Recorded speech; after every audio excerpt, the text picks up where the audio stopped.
If you're planning a cruise vacation, let me ask you something. Which normal household items in your suitcase could get you banned from boarding? Which common medication could get you turned away at security? Which innocent-looking product could cause the cruise line to leave you stranded at the port?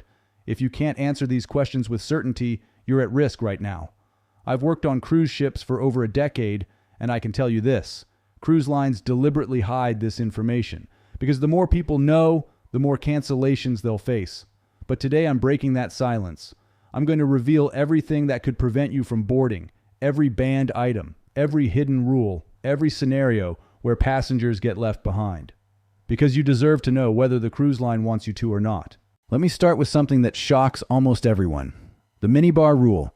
You probably think that little fridge in your cabin is just a place to keep drinks cold, maybe store snacks you bought at port. But here's what most passengers never realize. Many cruise lines have strict policies about what you can put in that fridge. Some ban outside beverages entirely, even bottled water you bought on land. I've seen security confiscate cases of soda from families who thought they were being practical. The cruise line's argument is always the same: safety and health regulations. But the real reason is simple. They want you buying drinks from them, not bringing your own. And if you violate this rule repeatedly, they'll flag your account. What most people don't know is that repeated violations can lead to being denied boarding on future cruises. The system tracks everything, and once you're marked as a problem passenger, that label follows you. So before you pack that case of Diet Coke or those bottles of wine, check your cruise line's policy, because what seems like common sense might be a bannable offense. Now let me talk about medications. You'd think bringing your prescription pills would be straightforward. You need them, your doctor prescribed them, so of course you can bring them. But certain medications that are perfectly legal in your home country can be considered controlled substances in the countries your cruise visits. And if security finds them during a bag check at a port, you could be detained, fined, or even banned from reboarding. I've watched passengers miss their departure because they didn't declare their ADHD medication properly. Others have had anxiety prescriptions confiscated because they weren't in original pharmacy bottles with labels clearly visible. One passenger I'll never forget was a retired teacher. She had a prescription for a common sleep aid, totally legal in the US, but when we docked in a Caribbean port, local authorities found her pill organizer and questioned why the medication wasn't labeled. She missed an entire day dealing with port security. So here's what you need to do. Keep all medications in original containers. Bring copies of your prescriptions, and research every port on your itinerary to make sure your medications are legal there. One mistake can end your vacation before it starts. Let me shift to electronics, specifically extension cords, power strips, and charging devices. You're thinking, what's wrong with bringing a power strip? I need to charge my phone, tablet, camera. Here's the problem. Most cruise ships ban any power strip that has surge protection built in. Why? Because surge protectors can interfere with the ship's electrical systems and create fire hazards. Fire is the single most dangerous threat on a cruise ship, so the rules are strict. If security finds one during screening, they'll confiscate it. But here's where it gets tricky. Many modern charging hubs have surge protection built in, even if it's not advertised. I've seen passengers lose expensive chargers because security determined they had internal surge components, and the cruise line doesn't reimburse you. The smart move is to buy a basic power strip with no surge protection. And always check your cruise line's specific policy before you pack, because rules vary. Showing up at security arguing you didn't know won't help. It'll just delay everyone and start your vacation on a bad note. Now let's talk about decorations. Items people bring to personalize their cabin doors. It's become popular, especially on themed cruises. People bring magnets, signs, LED lights, even wreaths. Most of the time it's fine, but certain decorations are strictly prohibited because they're fire hazards or block emergency signage. I've seen families show up with elaborate door setups, only to have crew remove everything and issue a warning. And if you refuse to comply or try to put items back up after being told no, that's when things escalate. Security gets involved. You get written up, and repeat offenses can lead to removal from the ship. One group brought battery-powered LED strips to decorate their hallway for a birthday. It looked beautiful. But it violated fire code because the adhesive could damage walls, and the wiring was a potential electrical risk. They were told to take it down. They argued. Security was called. By the end of the night, they had an official incident report. So if you want to decorate, stick to lightweight magnets with no adhesive, avoid anything with batteries or lights, and keep it minimal. Here's something that surprises even experienced cruisers. Alcohol rules. Most people know cruise lines limit how much alcohol you can bring on board. Typically, 1 or 2 bottles of wine per adult. But what passengers don't realize is how strictly this is enforced and what happens if you try to sneak extra bottles. Security scans every bag. If they find alcohol beyond the limit, they confiscate it. You'll get it back at the end, but you can't access it during the voyage. And if you try to hide alcohol in creative ways, like putting vodka in a water bottle or disguising wine in a shampoo container, and security catches you, it's not just confiscation. It's a violation of trust and terms of service. I've seen passengers get called to the office and given formal warnings. Some have been banned from future cruises. Cruise lines take this seriously because alcohol sales are a massive revenue stream. If passengers bring their own, the ship loses money. So they've gotten very good at detecting it.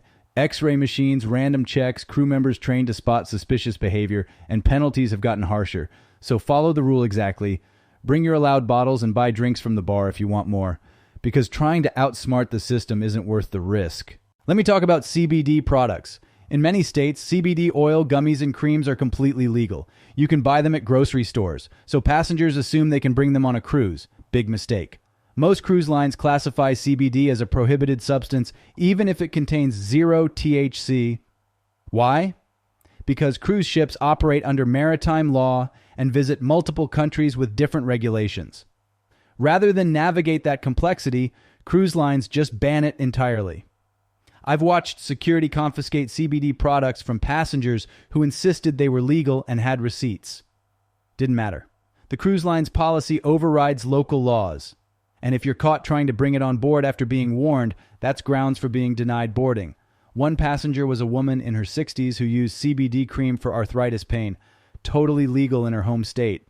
She didn't think twice about packing it. Security found it during screening. She explained it was medical.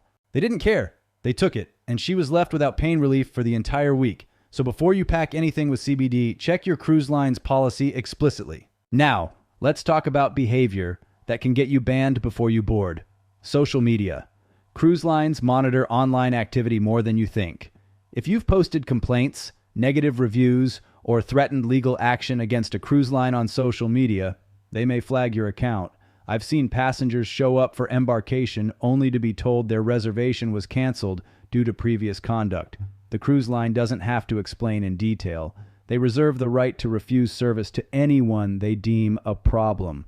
This is especially true if you've been involved in disputes during past cruises, loud arguments with crew, complaints to management, chargebacks on your credit card.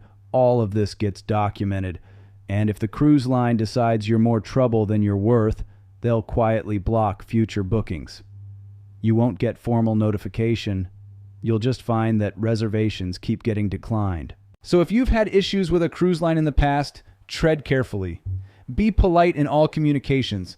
Avoid posting aggressive complaints online, because once you're on their watch list, getting off it is nearly impossible. Here's something passengers never think about.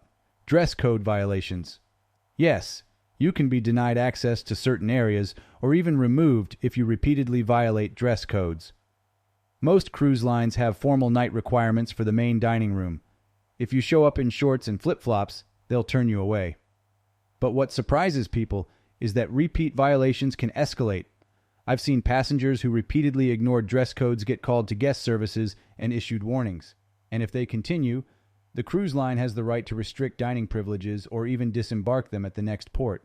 Cruise lines take their atmosphere and brand image seriously. If you're disrupting that, they'll remove you. So pack appropriately, check the dress code for your specific cruise, and follow it.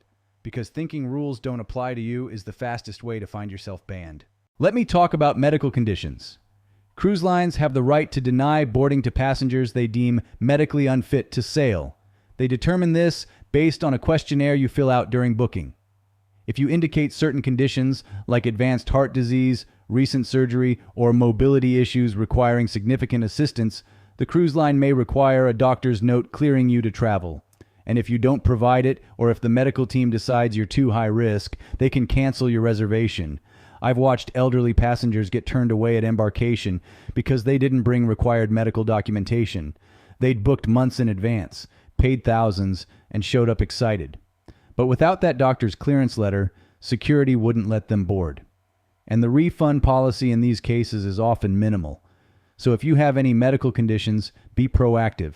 Get your doctor's approval in writing. Submit it to the cruise line well before your sail date and bring copies just in case.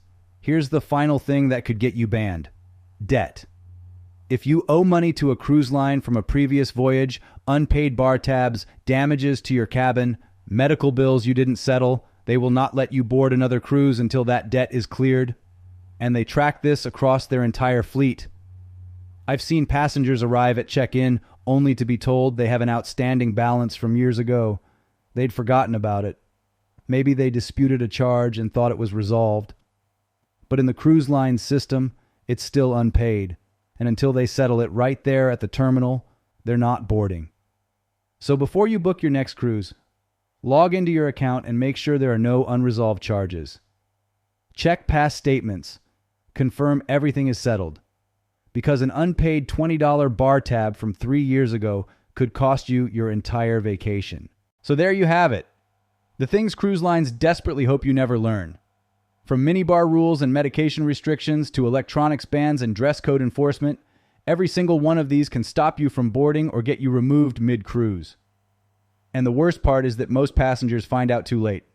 They show up at the terminal excited and ready, only to be turned away for something they didn't know was against the rules. But now you know. You're prepared. And as long as you follow these guidelines, research your cruise line's policies, and stay aware, you'll board smoothly and enjoy every moment. So tell me, which of these surprised you the most? Drop a comment below. And if this video helped you, hit that like button and subscribe. Your cruise is waiting, and now you're ready for it. Safe travels.